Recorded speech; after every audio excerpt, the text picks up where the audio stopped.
Ողջույն եւ բարի գալուստ Տավուշ TV Տավուշյան հորիզոններ հաղորդաշարի ընթացքում մենք շարունակում ենք հյուրընկալել Երևանի Պետական Համալսարանի Իջևանի մասնաճյուղի մեր գործընկերներին, ունենալով տարբեր զրույց քննարկումներ։ Այսօրվա թեման իրապես կարևոր է, քանի որ այն ունի նաեւ ընթացիկ արդիականություն։ Այսօր խոսելու ենք ներառական կրթությունը Հայաստանում, երբ այն ներդրվեց, որ ներդրայությունը առհասարակ։ Եվ որպես զրուցակից այսօր հյուրընկալել ենք Երևանի Պետական Համալսարանի Իջևանի մասնաճյուղի դասախոս, ասիստենտ Իրինա Պանամարենկոին։ Տիկին Պանամարենկո, շատ շնորհակալություն, որ ժամանակ գտաք ու միացաք մեր զրույցին։ Թերևս երբ նայում էի առհասարակ ներառական կրթական համակարգի ներդրման հիմքերին, էությանը, մի բան է պարզ դառնում, որ Հայաստանում, ու եթե փորձենք մի քիչ պատմական ակնարկ անենք, Հայաստանում ներառական կրթության ճանապարհը, որպես այդպեսին սկսել է դեռ 2000-ական թվականներից, երբ մեծ կազմակերպություններ, ինչպես են օրինակ UNICEF-ը կամ նմանատիպ այլ կազմակերպություններ, որոշակի պիլոտային փոքր ծրագրերի միջոցով տարբեր դպրոցների հետ համագործակցության շրջանակում փորձեցին առհասարակ պատկերացում տալ, թե ինչ է իրենից ներկայացնում ներառական կրթությունը, հետագայում արդեն 2014 թվականներից սկսած օրենքում տեղի ունեցան համապատասխան ամրագրումներ եւ տեղի ունեցավ աստիճանական անցում ներառական կրթական համակարգին, ու ըստ էության մինչեւ 2022 թվականը համարվում է, որ այս համակարգը ներդրված է Հայաստանի Հանրապետության բոլոր դպրոցներում։ Այ ինձ հետաքրքիր է, ինչ է այս համակարգը, ինչու է սա կարևոր, որ այն դարձավ համընդհանուր ողջ Հայաստանի համար։ Նախ շնորհակալություն հրավերի համար, ես եմ շնորհակալ այսչափ կարևոր թեմային անդրադարձ կատարելու համար։ Ուզում եմ փաստել, որ ներառական կրթության հիմքերը դրվել են դեռևս շատ ավելի վաղ ժամանակներից, քան 2001 թվականը։ Դեռևս 1948 թվականին խոսվում էր այն մասին, որ յուրաքանչյուր ոք ունի տարրական կրթության իրավունք, եւ բնականաբար այստեղ ակնհայտ է, որ խոսքը վերաբերվում էր ոչ թե տարրական կրթության օղակին, որպես այդպիսին, այլ ուղղակի տարրական կրթությանը, երբ մարդը ձեռք կբերի այնպիսի հմտություններ, կարողություններ, որոնք իրեն հետագայում պետք կլինեն սոցիալական միջավայրում ադապտացվելու, իր կենսագործունեությունը իրականացնելու համար։ Իրականում Հայաստանի Հանրապետությունում ներառականության սկիզբը կարելի է հիմք որպես այդպիսին փաստաթղթային կարելի է համարել եւ դեռևս 1989 թվականին երեխաների իրավունքների մասին կոնվենցիան, այնուհետև հաշմանդամություն ունեցող անձանց կոնվենցիան, որը ստորագրվել է 2006 թվականին Նյու Յորքում, ու հետագայում արդեն շատ ու շատ այլ փաստաթղթեր, որոնք նաև ամրագրված էին Հայաստանի Հանրապետության օրենքում։ Այստեղ ուզում եմ նշել, որ Հայաստանի Հանրապետության պատվիրակությունը հաշմանդամություն ունեցող անձանց կոնվենցիան ստորագրել է հաջորդ տարի, 1 տարի անց 2007 թվականի դեկտեմբերին, սակայն այն վավերացվել է 2010 թվականին։ Այսինքն, եթե մենք այսպես վերցնենք, կարող ենք ասել 15 եւ ավել տարիներ մենք փորձում ենք անցնել համընդհանուր ներառականության, իրականացնել արդյունավետ ներառական կրթություն, սակայն այդ ճանապարհին հանդիպում ենք բազմաթիվ խոչընդոտների։ Եվ այդ ուղղությամբ տարվող Հայաստանի Հանրապետությունում քայլերից մեկ ուզում եմ կարևորել դեռևս 2001 թվականին հույսի կամուրջ հասարակական կազմակերպության կողմից ձեռնարկված միջոցառումները դպրոցի համար այս պահին կարծում եմ չեմ հիշի 57 թե 27 դպրոցի հետ 4 դպրոցներ Երևան քաղաքի փորձարարական ծրագիր անցան ներառական կրթություն իրականացնելու, որից հետո նոր 2005 թվականին ավելի մեծ թվով դպրոցներ ընդգրկվեցին։ Իրականում երկար ճանապարհ է անցել ներառականության գործընթացը հանրապետությունում, բայց այս առումով դեռևս ունենք բացեր եւ կարծում եմ այդ բացերի լուծումը, խնդիրների լուծումը, դրանք տեսնելու, դրանց մասին խոսելու եւ դրանց լուծում փորձել տալու մեջ է։ Եթե փորձենք ընդհանուր առմամբ հասկանալ, թե ինչ է ներառականությունը եւ ինչու է անհրաժեշտ այս համակարգը ներդնել, ինչպես կարող ենք բացատրել։ Իրականում ներառական կրթությունը յուրաքանչյուր երեխայի կրթության իրավունքն է, անկախ տարիքից, սեռից, զարգացման առանձնահատկություններից, որտեղ պետք է հաշվի առնվի յուրաքանչյուրի առանձնահատկությունը։ Ու բնականաբար, եթե մենք ճիշտ իրականացնենք ներառական կրթություն կամ ավելի ճիշտ արտահայտվեմ ներառող դասավանդում, արդյունքում կշահեն բոլոր երեխաները, այսինքն այստեղ բոլոր երեխաների շահն է եւ կրթության իրավունքը։ Եթե խոսում ենք առանձնահատկությունից, ես շատ կուզեմ, որ մենք առանձնացնենք դրանք, որովհետև շատ հաճախ, երբ ասում ենք առանձնահատկություն, դա ավելի շատ ունի սահմանափակող կամ սահմանափակ մոտեցում, հա, առանձնահատուկ մենք նկատի ունենք զարգացման առանձնահատկությունները, շատ կուզեմ մենք խոսենք սրանց մասին։ Իրականում այստեղ նկատի ունենք բոլոր երեխաների բազմազանությունը։ Բոլորը տարբեր են իրարից, տարբեր են ինչպես մաշկի գույնով, արտաքին տեսքով, այնպես էլ նաև իրենց նախասիրություններով, հետաքրքրություններով, առանձնահատկություններով եւ այլն։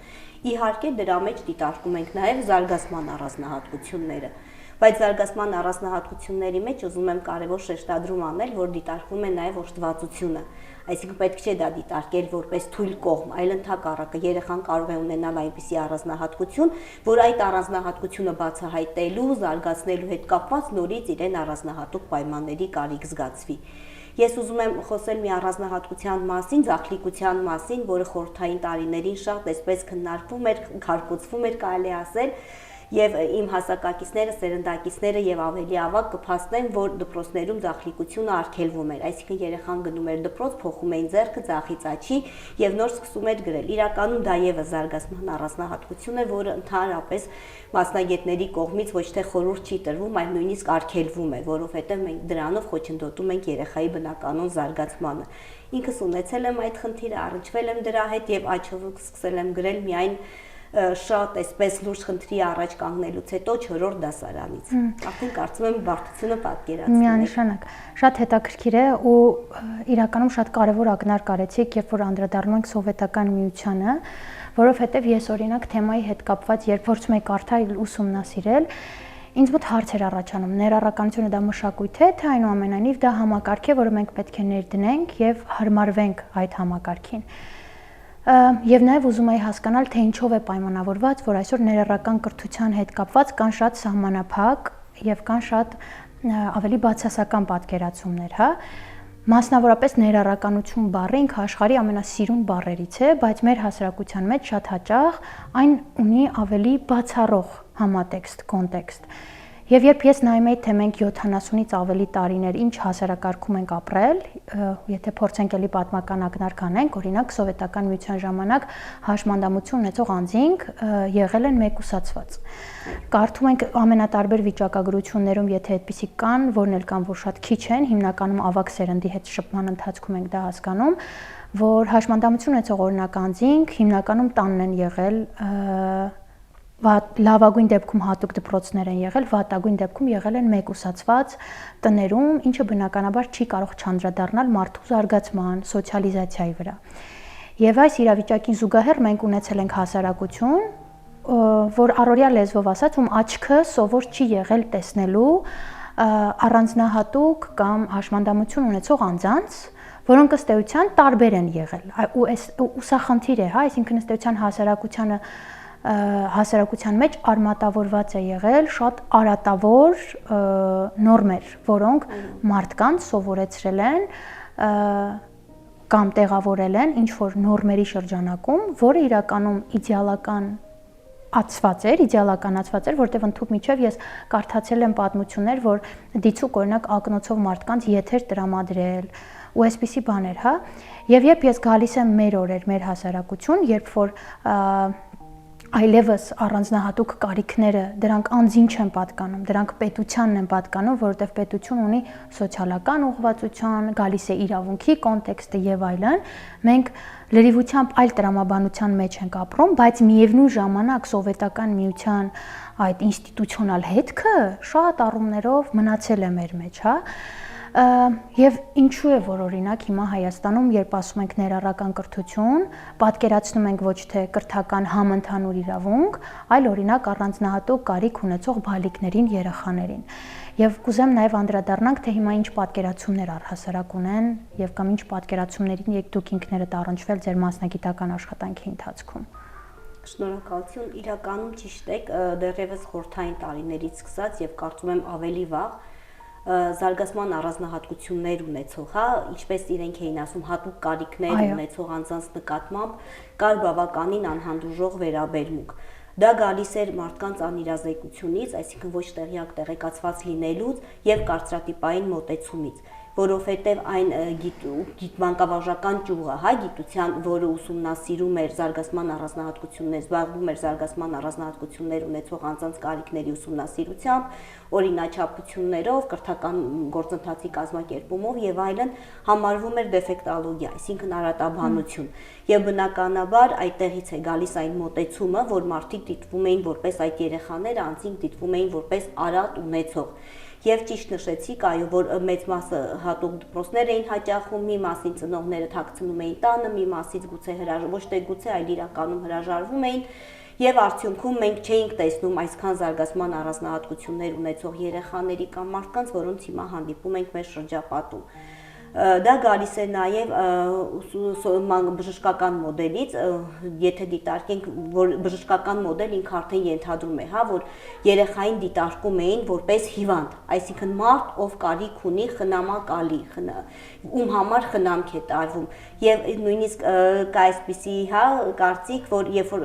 տեսնում ենք հաշմանդամության սայլակի վրա գտնվող երեխայի, անկախ նրանից, որ նա կարող է խոսել, կարող է տեսնել, կարող է լսել, կարող է պատասխանել, ծնողին կամ խնամակալին էին հարցնում, ինչպես է երեխան, այսինքն ոչ թե երեխային է օղում կամ ինչ-որ բան կուզի, ոչ թե երեխային, այսինքն այստեղ երեխան դիտարկվում էր ամբողջությամբ անճար, ոչ ունակ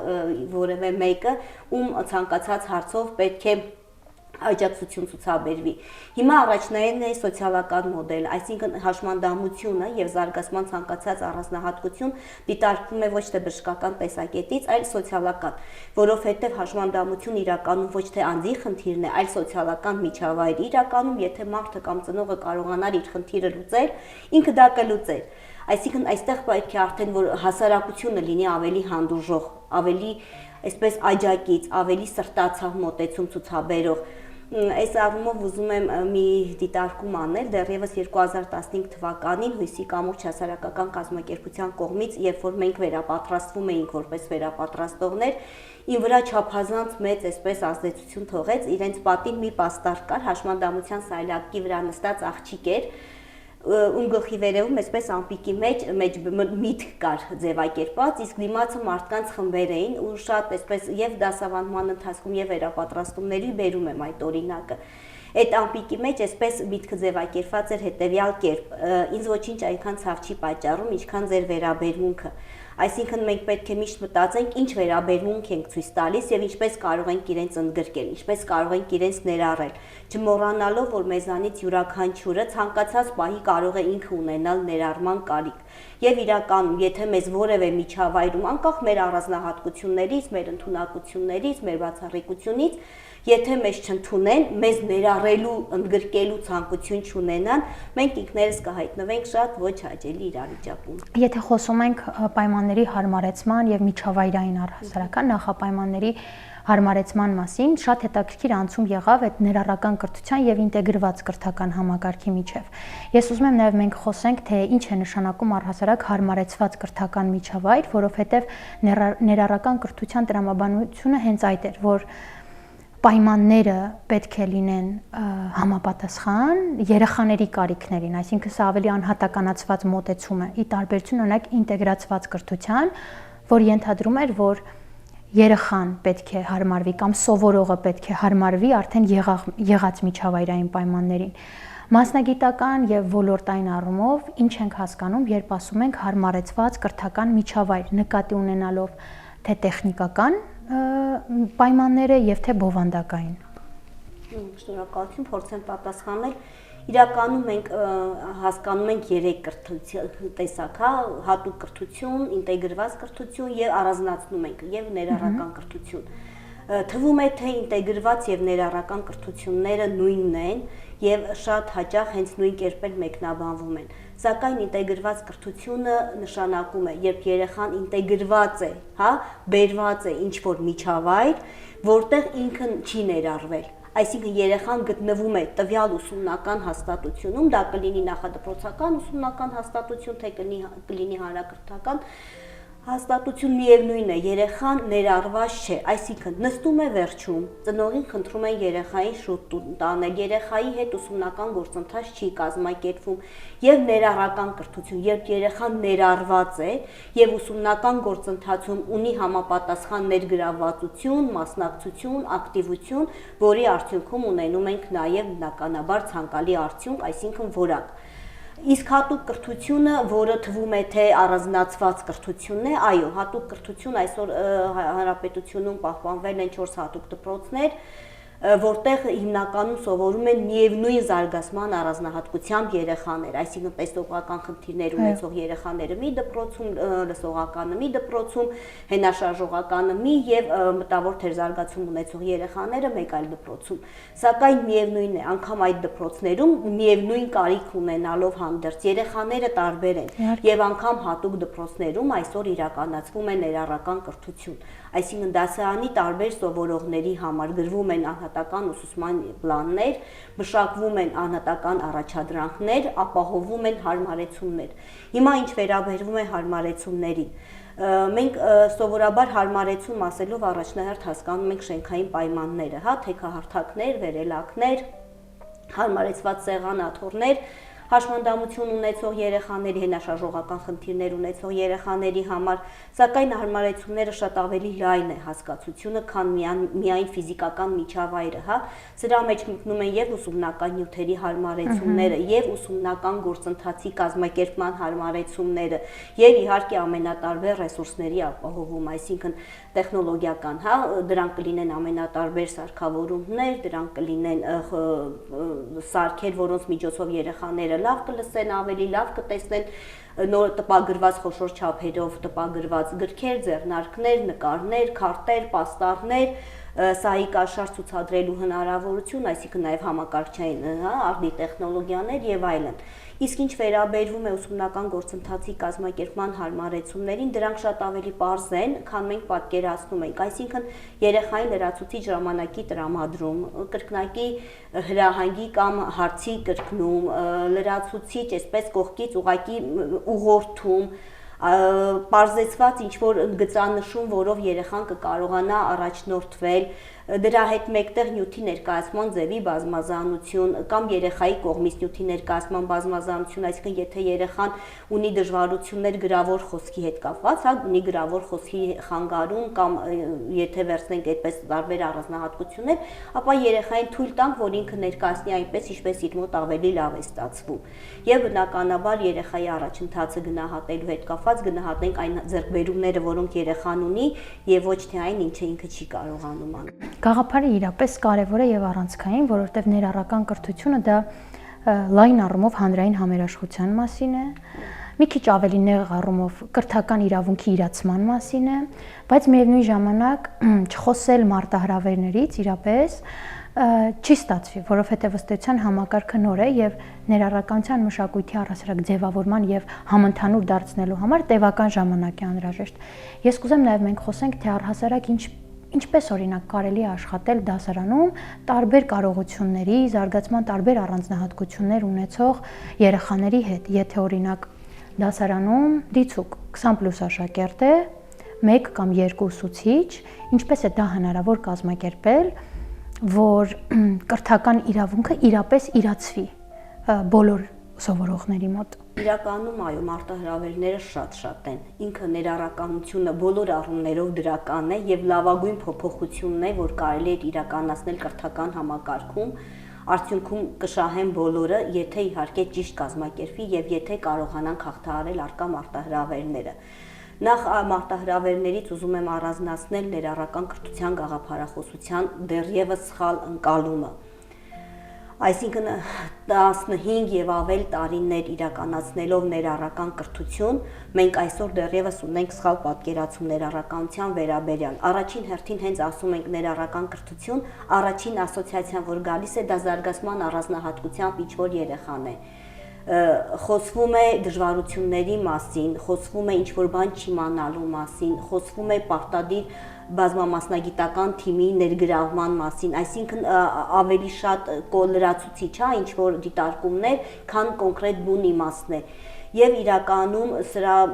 հետ կապված խնդիրները գալիս են նրանից, որ ոլորտում կան բազմաթիվ բացեր, կապված վերապատրաստումների պակասի հետ կապված, մասնագետների ոչ սրտացավ վերաբերմունքի, որովհետև դա էլ գալիս է չիմացությունից։ Դասարաններում երեխաների դասարաններում եւ եթե մանկապարտեզներում վերցնենք նուհերում երեխաների խմբաքանակի մեծահանակ լինելուց, այո, ռեսուրսների պակասից ամենատարբեր, կազմակերպման գործընթացի վերաբերյալ թույլ պատկերացումից, կառավարումից եւ ամենատարբեր խնդիրներից։ Սակայն այս առումով ուզում եմ ասել, որ վերջին տարիներին առավել քան երբևէ ուշադրության կենտրոնում են եւ մանկավարժները եւ ոչ միայն վերապատրաստումներ իրականացնելու առումով, այլ ամենատարբեր աջակցություն տրամադրելու հետ կապված։ Ուզում եմ այստեղ կարևորել, որ եւ Հույսի կամուրջ հասարակական կազմակերպությունը եւ Հանրապետական մանկավարժահոգեբանական կենտրոնը այս առումով բավականին մեծ ներդրում ունեն։ Եվ եթե 2015 թվականին Հույսի կամուրջ հասարակական կազմակերպության եւ ԿԱԻ-ի կողմից էին կազմակերպվում ներառող դասավանդման մասնագետների վերապատրաստելու եւ այդ վերապատրաստումները իրականացնելու կյանքի կոչելու ծրագրերը, 19 թվականից նաեւ Հանրապետական մանկավարժահոգեբանական կենտրոնում են իրականացնում եւ ծրագիրը այսպիսին է, ինքը կոչվում է Հանրակրթական ուսումնական հաստատությունների, ուսուցիչների եւ դասավանդող ուսուցիչների եւ ուսուցչի օգնականների ներառող դասավանդման հմտությունների զարգացման ծրագիր, որի արդյունքում ուսուցիչները ոչ միայն վերապատրաստվում են, այլ նաև ամիսներ շարունակ ստանում են մենթորական աջակցություն համատեղ պլանավորումների միջոցով, դիտարկումների, վերլուծությունների միջոցով, այսինքն հնարավորինս անդրադարձ է կատարվում բոլոր այն բացերին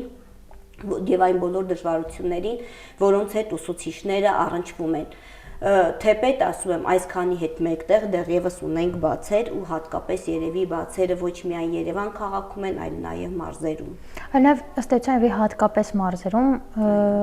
ելնելով օբյեկտիվ իրականությունից, որ մենք ունենք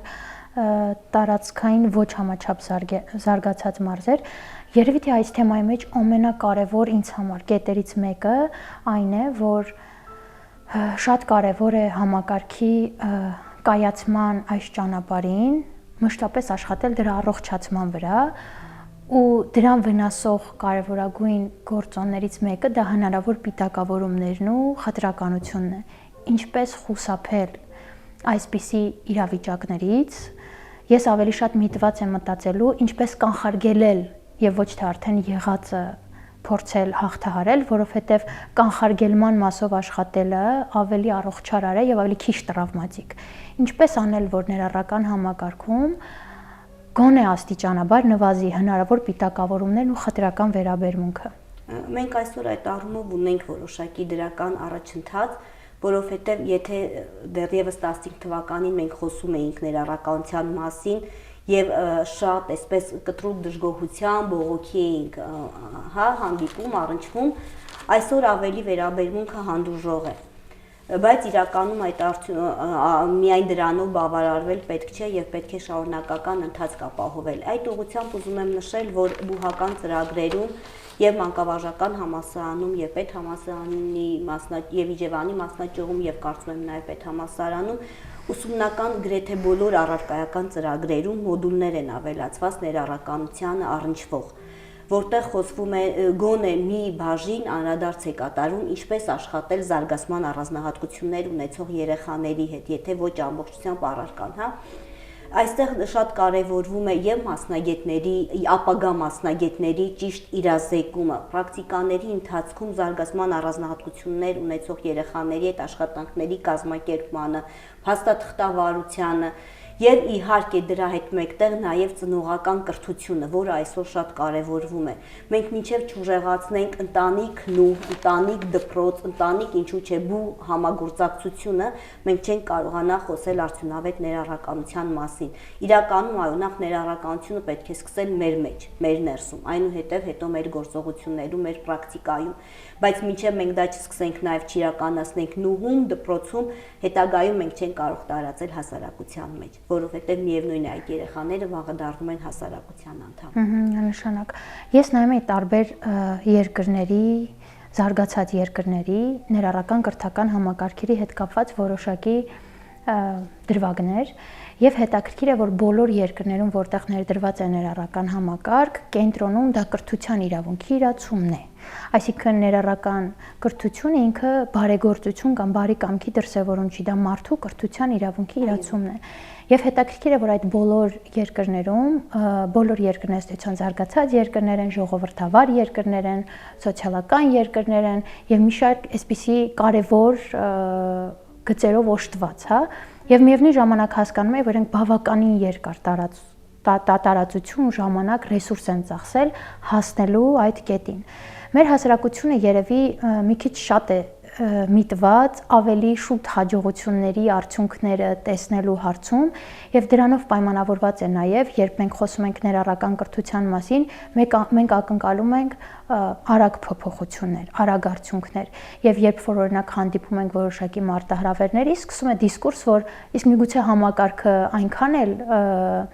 պետք չէր կյանքի այս ժամանակահատվածում զարգացման այս համատեքստում, բայց ես էլ ձեզ հետ համակարծիք եմ, որ այն մեր կրթական համակարգում իրականացված կարևորագույն եւ առանցքային բարեփոխումներից է։ Ու երբ մենք օրինակ խոսում ենք մտածողության փոփոխության մասին, դրա համար իրապես տևական ժամանակ է պետք։ Օրինակ, չգիտեմ,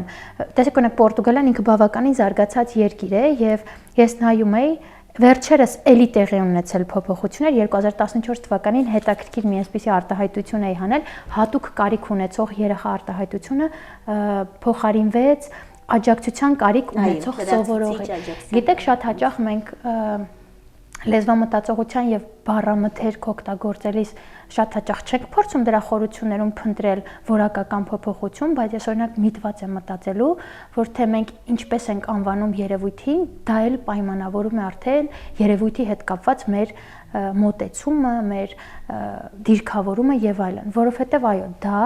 իրապես կարեւոր է վերաբերել ներառական կրթության համակարգին որպես համընդհանուր կրթության իրացման հարթակ։ Եվ այս առումով դուք խոսեցիք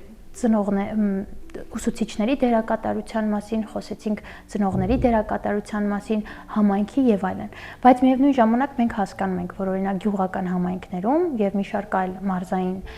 օրինակ դպրոցներում թե կենսապայմանների բացակայությունը, թե հարմարեցված պայմանների ոչ ամբողջական լինել այնուամենայնիվ վնասում է գաղափարին։ Եվ այս առումով ես ուզում եմ մենք նաև խոսել, թե ինչպես կարելի է կատարել այդ մտածողության փոփոխությունը արդեն իսկ ներդրված ներառական համակարգի միջոցով։ Սա ում դաշտում է ավելի շատ՝ ծնողի, հենց այդ երեխայի դասարանում այն երեխաները, ովքեր ունեն ավելի առանձնահատուկ կարիքներ, թե առհասարակ դասարանի այն երեխաների, ովքեր չունեն առանձնահատուկ կարիք իրենց վերաբերմունքային, ինչպես եւ որ կետում, եւ միգուցե դրա համար պետք է ավելի համակարգային մոտեցում, օրինակ ինչպես դա պետք է ապահովի։ Համակարգային մոտեցում, որովհետեւ ինքը շղթա է։ Մի օղակի գործունեությունը պայմանավորված է մեկ այլ օղակի գործունեությամբ։ Տեսեք, ես ասում եմ մանկավարժներին իրազեկել, բայց մանկավարժներն էլ այս առումով շատ մեծ ներդրում ունեն երեխաներին իրազեկելու եւ ներառականության մասին ճիշտ խոսելու եւ ճիշտ արտահայտվելու հետ կապված։ Մենք խոսում ենք երեխաների կարիքների, բազմազանության, կարիքի գնահատման մասին, բայց ծնողին շատ հաճախ դժվարանում ենք ճիշտ ներկայացնել դրա կարևորությունը, այսինքն այստեղ ունենք խնդիր նաեւ ծնողների իրազեկվածությունը բարձրացնելու հետ կապված, որովհետև երբեմն երբ որ ծնողին առաջարկում ես կարիքի գնահատում իրականացնել, ինքը միանգամից մտածում է իր երեխային պիտակավորելու մասին։ Մյուս ծնողը մտածում է, որ եթե երեխան գնահատված է, ուրեմն վերջ, ինքը պիտակավորված է եւ իր երեխան այդ երեխայի հետ անելու ոչինչ չունի։ Այստեղ ավելի շատ խնդիրը երեխաներինը չէ, իրենք ավելի հանդուրժող են, իրենք ավելի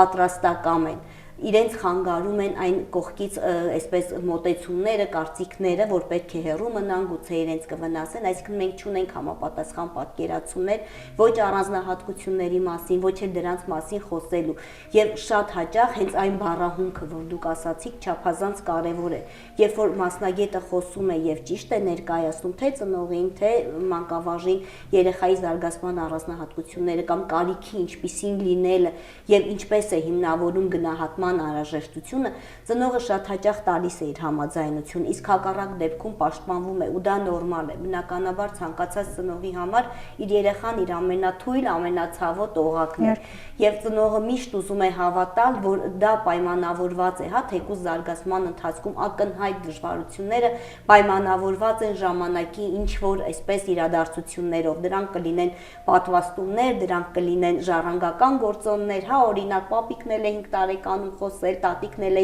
չգիտեմ, երբ ուշ քայլել, այսինքն մենք միշտ փորձում ենք գտնել արդարացում, սակայն եթե ծնողներին ճիշտ ներկայացվի երեխաների զարգացման, թեկուզ անուղղակի կերպով, հա, ծնողական ժողովների ժամանակ, հանդիպումների ժամանակ ծնողներին իրազեկել,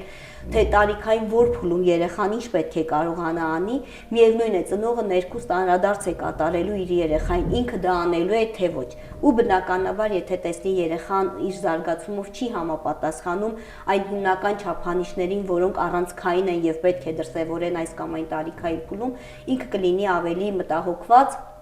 եւ ինքը կանի առաջին քայլը։ Այստեղ շատ դուք նշեցիք կապ ունեցող երեխաներին աջակցության կարիք ունեցող նշելով, այո,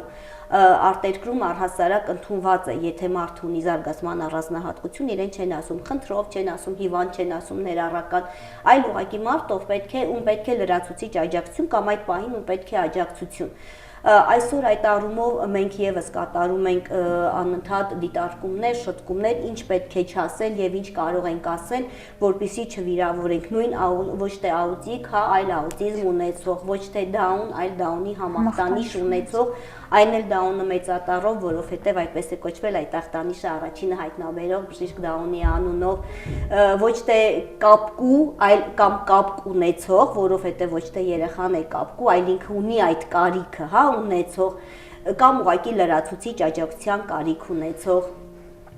ոչ թե հաշմանդամների կանգառ կամ հաշմանդամների մեքենաների կանգառ, այլ ուղղակի հարմարեցված մեքենաների կանգառ, ոչ թե այսպես, հա, հատուկ կամ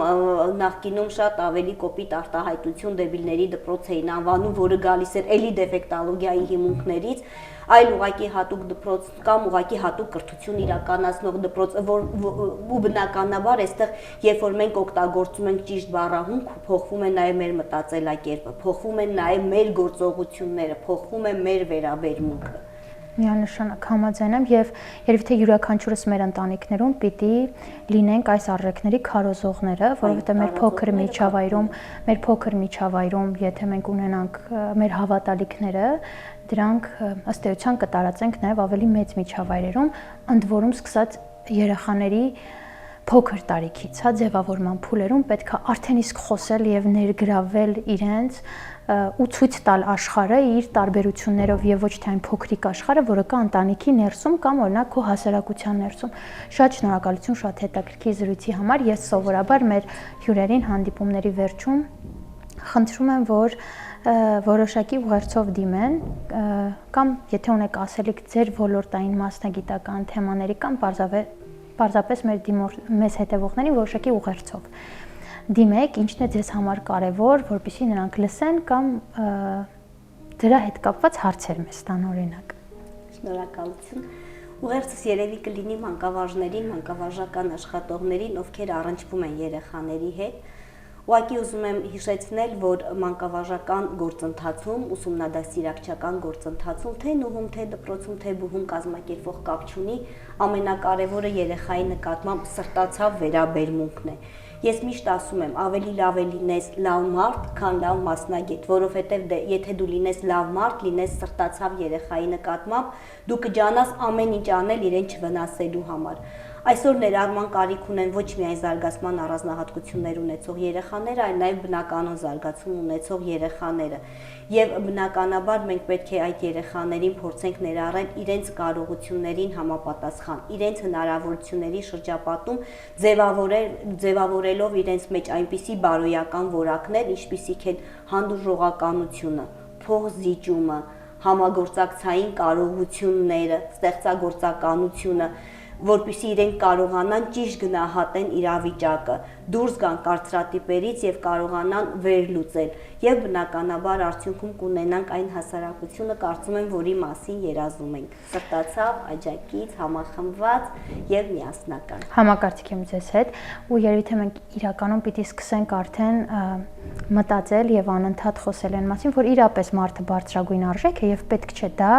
պաթետիկության մակարդակում թողել, դրան պետք է վերաբերել ըստ էության եւ իրապես պետք է հիշենք, որ ներառական կրթությունը ինքը բարեգործություն եւ բարի կամքի դրսեւորում չէ, այլ ներառական կրթությունը դա կրթության որակի, արդարության, մարդու կրթական, մարդու իրավունքի իրացման համար նախատեսված համակարգ է։ Շատ շնորհակալություն հետաքրքիր զրույցի համար։ Եվ այո, չպետք է մոռանանք, որ կյանքում ոչ մեկ ոչինչից ապահովագրված չէ։ Ու կարծում եմ, Մեռանգի օրենքը գործում է։ Ինչ տաս, այն էլ կստանաս։